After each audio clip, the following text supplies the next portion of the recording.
Hi, I'm Craig Biddle with Objective Standard Institute, and I want to welcome you to Rational Egoism, the morality for loving life. Let's start with an important question. Is being moral good for you? According to conventional morality, it is not, and I think that's awful. Conventional morality holds that being moral consists in self-sacrificially serving others. That means acting against your self-interest. You've heard it many times and in many ways. Don't be selfish. Put others first. It's more blessed to give than to receive. Serve the community. Sacrifice for the greater good. And so on. Well, if that's what it means to be moral, then morality is not good for your life. Think about it. To be fully moral, consistently moral, in this view, you would have to sacrifice for others as a matter of course. You would have to be selfless as a matter of principle. This means giving up all the values that support your life and bring you joy. It means giving up your self-serving career, any self-serving career you might have or want to pursue. Why? Because if your career fills your days and years with meaning and purpose, that's not selfless or self-sacrificial. It's self-interested. You gain from it. It makes your life wonderful. 2, you'd have to give up all life-enhancing relationships you have or want to pursue. Why? Because if a relationship makes your life better, if it adds richness and joy to your life, then it's not self-sacrificial. It's a positive value to you. 3, you'd have to give up all your life-enhancing hobbies and recreational activities that bring you personal joy. Again, if they add value to your life, they're not selfless. Thus, they're not moral, at least not according to conventional morality. A project, relationship, or activity either promotes your life or it doesn't. If it does, it's self-interested, and that does not square with the morality of self-sacrifice. How do people handle this conflict? Well, they compromise on their professed morality. And what's the result of that? What happens if you accept conventional morality, yet refuse to give up some of your self-interested values so you can get some joy out of life? What happens if you engage here and there to some extent in self-serving behavior so you can live and enjoy your life? Well, then you know you are being less than fully moral. And how does that affect your soul? Exactly. It makes you feel rotten. This is what happens if you accept a moral code that is contrary to the requirements of your life and happiness. You can't practice it consistently, so you don't. To the extent that you act self-sacrificially, you give up the things that could have made you happy. To the extent that you cheat on the selfless moral code and act self-interestedly, you feel guilty for being less than fully moral. This is what happens if you accept a moral code made of poison. And that's what the morality of self-sacrifice is. Poison. What is the antidote to this? Well, the antidote is rational egoism. Rational egoism is the morality for loving life. As we proceed, you will learn 3 key things. 1, why acting in your own rational self-interest is morally good. That is the morally correct way to act. 2, why both self-sacrifice and the sacrifice of other people are factually, objectively immoral. And 3, how you can use the principles of rational egoism to create a life of meaning, purpose, great relationships, and genuine, guilt-free happiness. We'll begin by examining a concept that causes much confusion in the realm of morality, and that is the concept of sacrifice. In order to understand the difference between conventional morality and rational egoism, we have to really get crystal clear on what a sacrifice is and isn't. So let's take some examples. Suppose a young woman wants to be a musician. This is her dream career. She's thought about this since she was a child, and she's now 18 and really wants to go out and cut her teeth in this profession. But her mother wants her to be a lawyer. Her mother thinks that it's more prestigious to be a lawyer. She thinks it's less risky. She wants her to go to law school and do the thing that her father had done as well. So her mother's pressuring her to do this other career, but the girl doesn't want to be a lawyer. She wants to be a musician. That really is what is her calling. That's what she feels like doing. So what if she says, well, my mother's happiness is more important than my own. So I'm going to do what my mother wants me to do instead of pursue my own career as a musician. Well, what has she done? She's given up the thing that she knows, that from her own rational judgment, that she knows is going to make her happy. And by putting her mother's happiness before her own, she has completely capitulated to this idea that self-sacrifice is moral and self-interest is not. So take another example. Examples abound, and you can think of your own. But think about a doctor or a teacher. Now, this will be some contrast here, because a doctor or a teacher obviously serves people, right? A doctor serves his patients, a teacher serves his students, right? And the parents of the students that he teaches. So clearly they serve people. But why do they serve people? Why does a doctor typically serve people? Why is he a doctor to begin with, right? He went into this career because he loves medicine, because he loves this as a profession. This is a profession that fuels his soul, presumably. And I mean, if he went into the profession because he got pressure from his mother to go into the profession, but he really wanted to be a musician or, a pastry chef or something else, then it would be a different story. But presumably he went into this career as a doctor because he loves that career. And he serves his patients in exchange for payment, right? So this is a trade. It's an exchange in which both sides gain. The doctor gains. He gains the spiritual fuel and the purpose and the meaning that being a doctor gives his life, and his patients gain the expertise and the medical knowledge and medicine that they need from the doctor. So it's a trade. Both sides win. No one is giving up anything. No one's giving up a greater value for the sake of a lesser value. Both sides are gaining from this transaction, right? So this is not a sacrifice. It doesn't make any sense to call that a sacrifice because nobody's losing anything. Both sides are gaining. And likewise with a teacher. If a teacher went into the profession, went into education because he or she loves the career, and if the person is being paid for delivering this vital service to children or to college students or whoever, then that's a trade, right? That's an exchange in which both sides gain. So this is not a sacrifice, unless the person went into this career against his or her own judgment, again, as the girl who wanted to be a musician did. So it's very important to understand the difference between a sacrifice and a gain. So we'll take one more example. Take the biblical example of Abram and Isaac, the story of Abram and Isaac in the Bible. So God tells Abram, take your son Isaac, whom you love, and sacrifice him for me. And Abram, as you probably know, does. He takes his son and he climbs up this mountain that he's put where God told him to do this, and he picks up a knife and he's about to stab his son and sacrifice him to God. And an angel comes down and says, hey, you don't have to do that. God was just testing your faith. So, he didn't end up killing his son Isaac.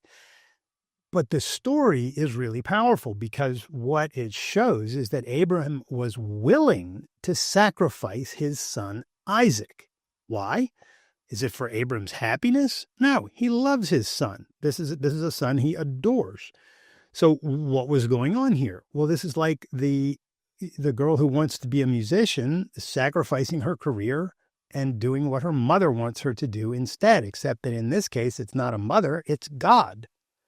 God is telling Abram, sacrifice your son Isaac for me. And if Abram is willing to do that, think about what he has done. He has said, in effect, my happiness and even the life of my own son are less important than obedience to a God. Right? He has completely capitulated to the idea that self-sacrifice is good, that self-sacrifice is the right thing to do. So what you see here is the absolute destructive nature of this very idea that anyone should sacrifice themselves to anyone. And this is the idea of conventional morality. Right? And to be crystal clear, it's not merely that you must serve others, right? The doctor and the teacher serve others. It's that you must self-sacrificially serve others, whether your mother, your neighbors, society, or an alleged God. That is the morality of self-sacrifice. If you benefit from an activity or profit from an exchange, it's not a sacrifice, but a gain. So it's really important to, at least for understanding what rational egoism is and how it differs from the morality of self-sacrifice, it's really important to understand that a sacrifice means the giving up of something more important for the sake of something less important. Right? Because if you use the term so loosely as to mean any activity that you engage in means that you're sacrificing every other activity that you're not engaging in, then, if I go to a movie tonight rather than reading a book, and I say, well, I'm sacrificing reading the book in order to go to the movie. If you use the term that loosely, or just, as a replacement for I did this action rather than that action, then we don't really need the term sacrifice at all. We can just say, I took an action. I went to the movie. I stayed home and read the book. It's just whatever you did.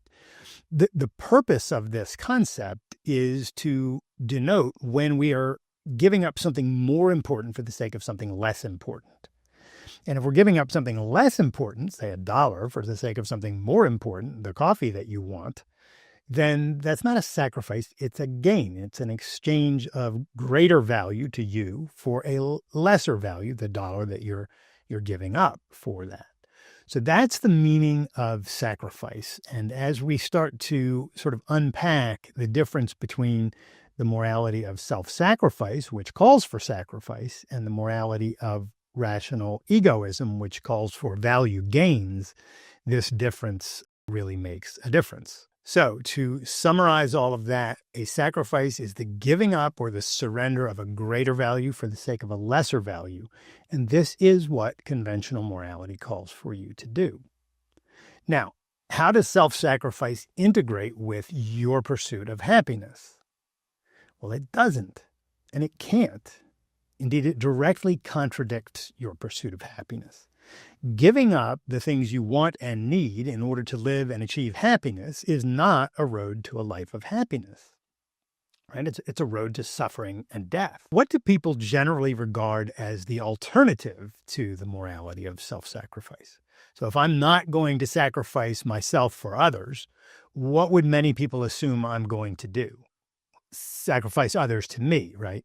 This is what bank robbers and con men and dictators and rapists do, right? They sacrifice other people to themselves. So I want to put names to these alternatives, right? This idea that you are either going to sacrifice yourself or you're going to sacrifice others. The official names for these alternatives are altruism on the one hand, and that's sacrificing yourself for others, and predation on the other, and that is sacrificing other people to yourself.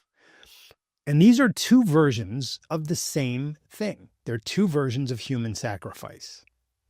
Altruism is simply the name for the idea that being moral consists in self-sacrificially serving others. Alter is Latin for other. So altruism literally means otherism. The idea is that you must put others before yourself. Any action that you take that gives up something of value to you in service of other people is a good action. But any action that you take that renders you a value in exchange is not good, because that's a self-interested action. And predation, of course, is the activity of preying on other people, right? Sacrificing them to you.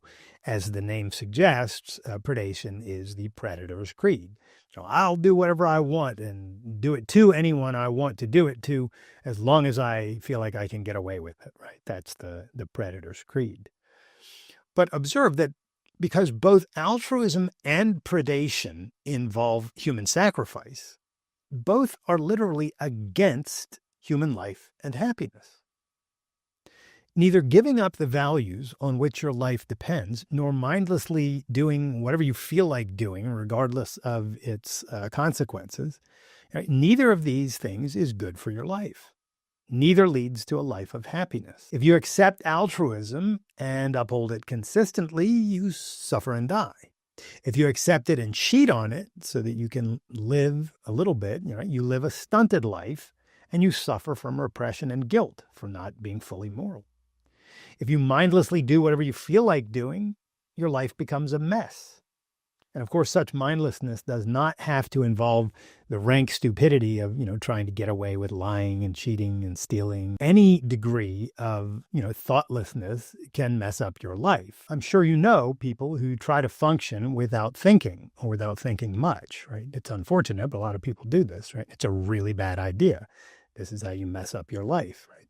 This is why rational parents and teachers encourage children to think before they act, to use their heads, to consider the consequences of their choices and actions. One great thing about rational egoism is that it brings together rational and egoism. Ego is Latin for I or self. Rational egoism means using your mind, reason, to guide yourself, the I, in such a way that you love your life. Another great thing about rational egoism is that it is supported by facts you can see. It doesn't come from an alleged God. You don't accept it on faith or because your parents, preachers, or teachers told you to accept it. It's not about obedience to some authority, whether an authority in the sky or an authority in your home, right? Rather, you accept rational egoism only if you can see for yourself that it makes sense. This is part and parcel of the meaning of rational here.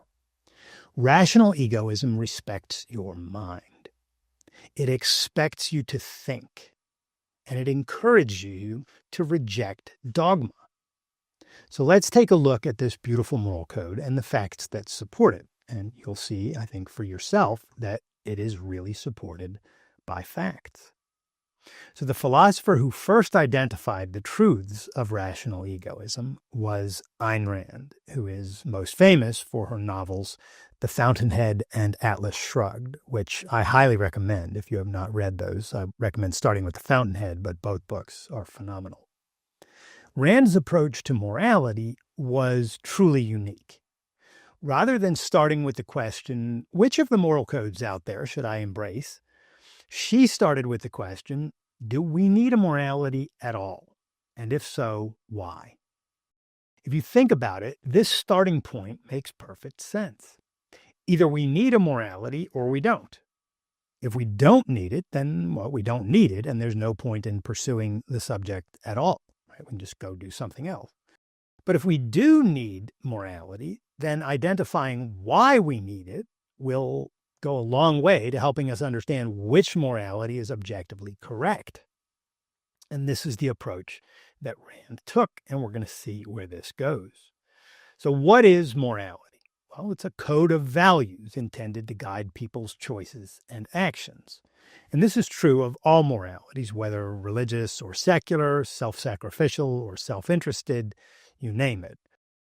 Every moral code is simply a code of ideas or values to guide your thinking and action, telling you to act this way, not that way. This is the right way, that's the wrong way. Now, as to which morality is objectively correct, that depends on which morality corresponds to the facts that give rise to the need of morality. So that's why this question, do we need morality, and if so, why, is so important. If there's a moral code, if there's a morality that satisfies the question, well, does this morality serve the facts that give rise to the need of morality? Then that moral code is connected to reality. It's connected to facts by that very fact, right? So this is a brilliant approach, and let's see again where it goes. Because morality is a code of values, in order to understand whether we need morality, we must first understand what values are and whether we need them. So the next logical question here is, what are values and do we need them? You can see how this approach appeals to your intelligence, to your reasoning mind. We're asking questions and then answering them and looking for, well, what are the facts that support this thing that we're trying to figure out? So we'll continue. Looking at reality, we can see that values are the things one acts to gain or keep. For instance, you act to gain or keep money. You value money. Students act to gain or keep good grades. They value good grades. Churchgoers act to gain or keep a relationship with God. They value that relationship. People act to develop or sustain fulfilling careers, to establish or maintain romantic relationships, to gain or keep freedom, and so on. This is what values are, right? They're the objects that we act to gain or keep. And the key concept here is act. Values are objects of actions. They're things that we act to gain or keep. So if someone does not act to achieve good grades, or to develop a fulfilling career, or to establish a relationship with God, right, then he doesn't value the thing in question. He might want the thing. He might dream about it. He might tell himself or others that he values it. He might even feel that he should value it. But if he takes no action to gain or keep the thing, then he does not truly value it. For instance, I'm an atheist. I don't believe in God because I don't see any evidence for such a thing. So I don't act to gain a relationship with God. I don't value that. Likewise, if someone graduates from high school and rather than going to college, he decides to take a job in a career path that he loves, then he doesn't value college, or at least not the college degree, right? He values his career path. Likewise, if a child leaves his bicycle out in the elements to rust, his parents correctly say to him that he doesn't value the bicycle. So a value is not just whatever someone says he likes or says that he wants. A value is that which one acts to gain or keep. So that's what a value is. Now, we can see by looking at reality and thinking about what this concept refers to and why we need it, that that's what it means. Now, broadening our view, we can see that values pertain not only to people, but to all living things, and only to living things. Trees, tigers, and people take actions toward goals. Rocks, rivers, and hammers do not. For example, a tree extends its roots into the ground and turns its branches and leaves toward the sky, right? A tree values minerals, water, and sunlight. A tiger hunts antelope and naps under trees. Right? A tiger values meat and shade. And people act to gain and keep their values, such as food, clothing, education, and friendship. This pattern continues throughout the plant and animal kingdom. All living things take self-generated, goal-directed action. Non-living things, on the other hand, take no such action. Now, they can be moved, of course, but they cannot act in the self-generated, goal-directed way that living things do. A rock just remains still unless some outside force, such as a wave or a hammer, hits and moves it. A river flows, but its motion is not self-generated. Water moves only by means of some outside force, in this case, the gravitational pull of the earth. And a hammer does not all by itself smash rocks or drive nails or the like, right? It does not generate its own action. Even a robot programmed to engage in some purposeful activity, such as vacuuming a carpet or folding laundry, does not itself take self-generated goal-directed action. Rather, a robot acts only as it mechanistically must, right, or mechanically must, given that someone built and programmed it to act that way. So in this case, the goal-directed action is that of the programmer or the person using the robot. So living things are unique in this respect. Only living things take self-generated, goal-directed actions. Only living things pursue values. Now, the question is, why do they pursue values? Why do living things go after goals like this? What are values for? At this point, we can see a really important point that Ayn Rand observed, and that is that the concept of value is not a primary. It presupposes an answer to the question of value to whom and for what. It presupposes a thing, a living thing, that does the valuing. to acting, and a reason why the value matters. So it presupposes a thing capable of acting to achieve a goal in the face of an alternative. And think about it this way. A tree faces the alternative of reaching water and sunlight or not. A tiger faces the alternative of catching and keeping its prey or not. And a person faces the alternative of achieving his goals or not. So to whom does the alternative matter? Well, it matters to the organism taking the action, right? The objects a living thing acts to gain or keep are its values to it. So that answers the question, to whom?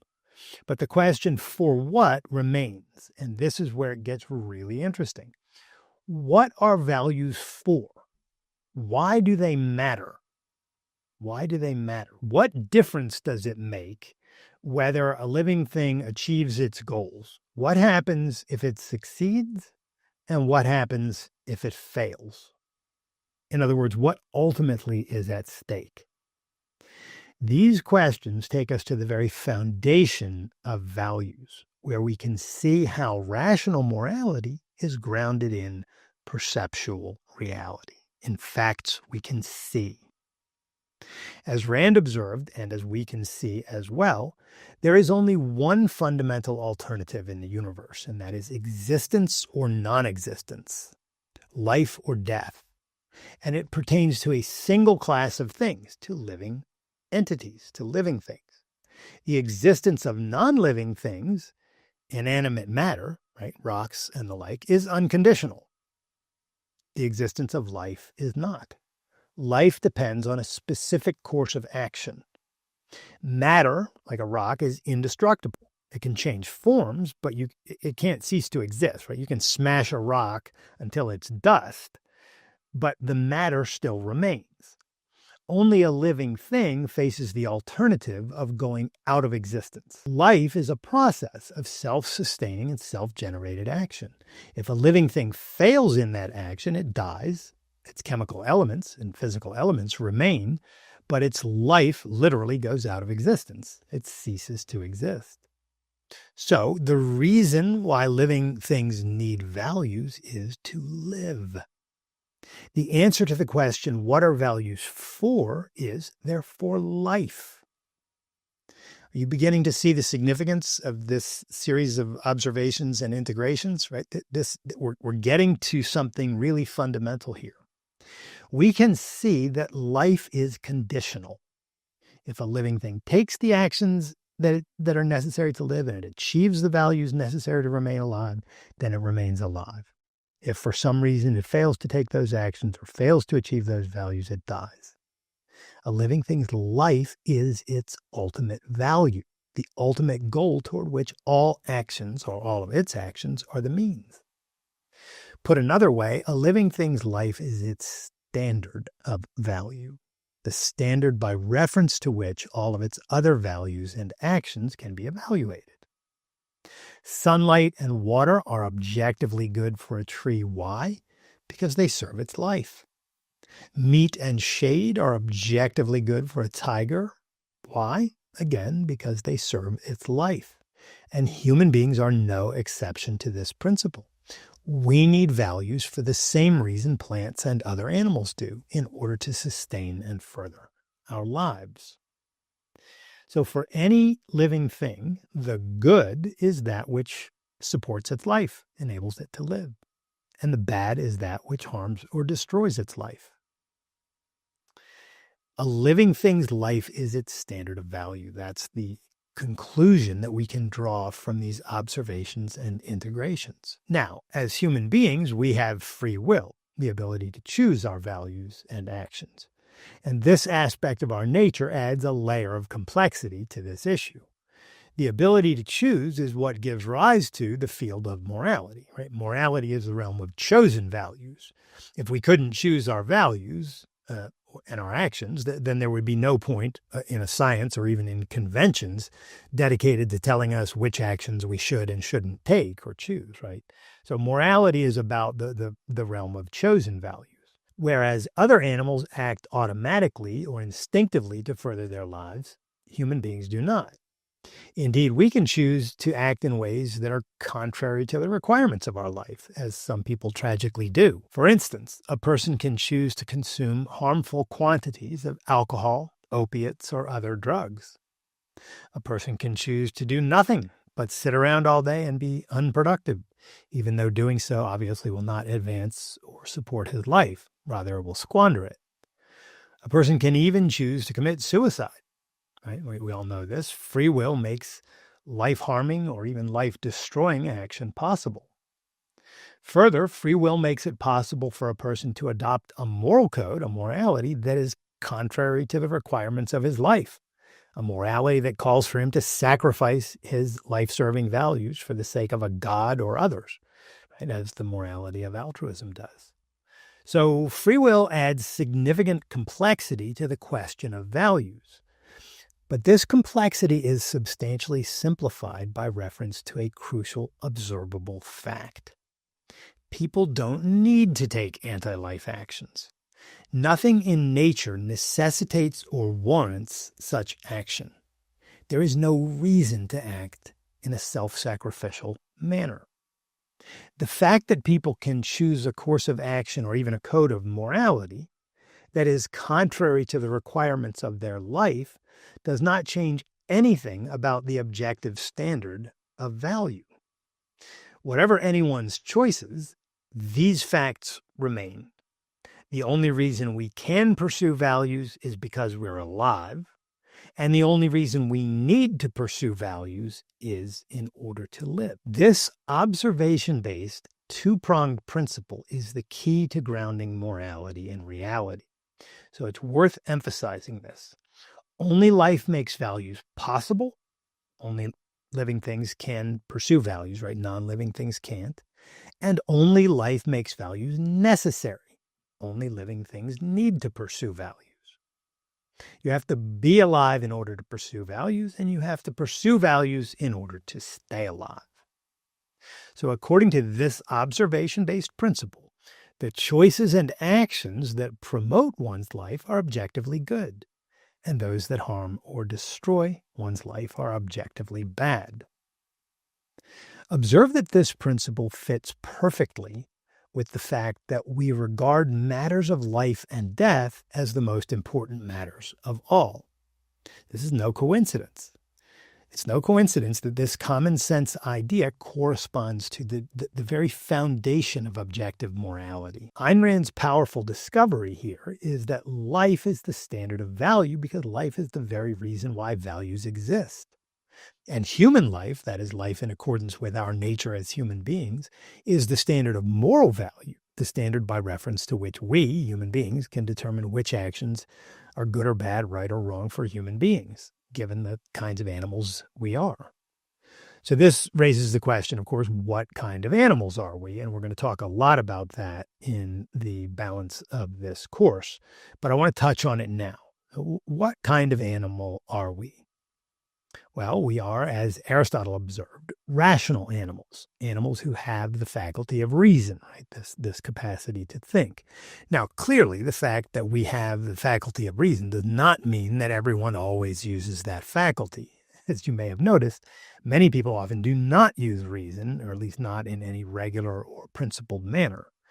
Many people act on their feelings or follow the herd without recourse to reason or logic at all. And this is the cause of much trouble in their lives and in the world at large. And again, we're going to talk more about this, what reason is and what it means to use reason or be irrational throughout the course and in later sessions. But the fact that we are rational animals for now, I just want to get our heads around this point tersely. The fact that we're rational animals simply means that we have the faculty of reason. We possess the faculty, and that we can use it if and when we choose to use it. We'll talk more about this later too, but the short of it now is that using reason matters because it's our means of gaining knowledge and of detecting and correcting errors in our thinking, which obviously we occasionally make. Using reason matters because reason is our basic means of living. It's our means of understanding the world and our needs, and thus of taking the life-serving actions we must take in order to survive and thrive. This is why, according to rational egoism, using your mind, thinking, is your basic moral virtue. It's the basic moral action that you should engage in. And again, we'll talk much more about this later. Now, however, I want to look at the vital connection between life and happiness. As we've seen, life is a process of goal-directed action. To live is to take the actions necessary to achieve your life-supporting values. And that's what human beings do when they're wanting to live. Happiness, by extension, is the state of mind that arises from the achievement of your life-serving values. And you can see this relationship in your own life and in the lives of others. So, for instance, when a person pursues and achieves goals that are good for his or her life, such as a productive career, healthy relationships, soul-fueling recreational activities, and the like, what happens? He or she becomes happy. When someone pursues goals that are bad for his or her life, such as mind-destroying drugs or toxic relationships or dishonest means of gaining money and things like that, what happens? He becomes unhappy. He becomes conflicted in many ways. The connection between life and happiness is no coincidence. It's a logical consequence of their respective natures. The continuation of your life is the biological consequence of achieving your life-serving values, and your happiness is the psychological consequence of achieving your life-serving values. Right? You've got a biological element and a psychological element, a physical element and a mental element. As for which of these two things is more fundamental or more primary, you can look at it this way. Can you be alive yet be unhappy? Well, clearly, yes, right? A lot of people, unfortunately, are. They're alive and they're living, but they're not happy. Can you be happy but not alive? Well, clearly not. And this shows that life is more fundamental than happiness. The biological aspect here is more fundamental than the psychological aspect.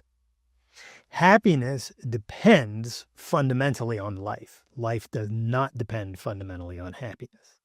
And this distinction is profoundly significant. This is really important because it sets the stage for clear thinking about what is and isn't life-serving. What is and isn't a good thing to go after for your life and your happiness, for both of these things together. And it's going to set the stage for understanding throughout the rest of this course which goals and actions are moral and which are not. So human life, meaning the factual requirements of our life, given the kind of animal we are, is the standard of moral value. Goals and actions that are good for your life, given the kind of animal you are morally good. Those that are bad for your life are morally bad. And personal happiness is simply the state of mind that arises from the achievement of your life-serving values, right? So it's a natural and wonderful consequence of you acting in a life-serving manner, in a moral manner. A life of happiness is basically your reward for being moral. So you're starting to see how different this moral code is from both altruism and predation. Rational egoism holds the requirements of human life as the standard of moral value and personal happiness as the moral purpose of your life. As Rand put it, the maintenance of life and the pursuit of happiness are not two separate issues. To hold your life as your ultimate value and to hold your happiness as your highest purpose are two aspects of the same achievement. But the relationship of cause to effect cannot be reversed. It is only by accepting the requirements of life as your primary and by pursuing the rational values that your life requires that you can achieve happiness. You can't achieve it by taking happiness as some undefined, irreducible primary and then attempting to live by its guidance. And here again, we can see that this is so. Someone who ignores the factual requirements of his life and goes after whatever he feels like going after or whatever he has faith will make him happy, right? He's attempting to reverse cause and effect. He's attempting to treat happiness or what he thinks is going to make him happy as fundamental and not the factual requirements of his life. This is what drug addicts and bank robbers and jihadists and others who ignore these requirements do. And invariably, they are unhappy. And of course, they often meet an early grave as well. That's it for this first session, which, by the way, is the most technical aspect of this course. This is definitely the most technical section. But I hope you found it clear and inspiring. You're well on your way now to understanding a moral code that is good for your life instead of being bad for your life. And that's a beautiful thing to have, a moral code, a code of values about how you ought to act that's actually integrated with and supportive of a life of happiness. Now, over the remainder of this course, we're going to elaborate on the nature and requirements of human life and happiness because, human life is extremely complex and happiness is extremely complex, and there's a lot involved here. So we're going to break it down and talk about the various elements. And in our next section specifically, we're going to focus on rational egoism in contrast to both religious morality and moral subjectivism. And that I think you'll find illuminating. So I look forward to seeing you then.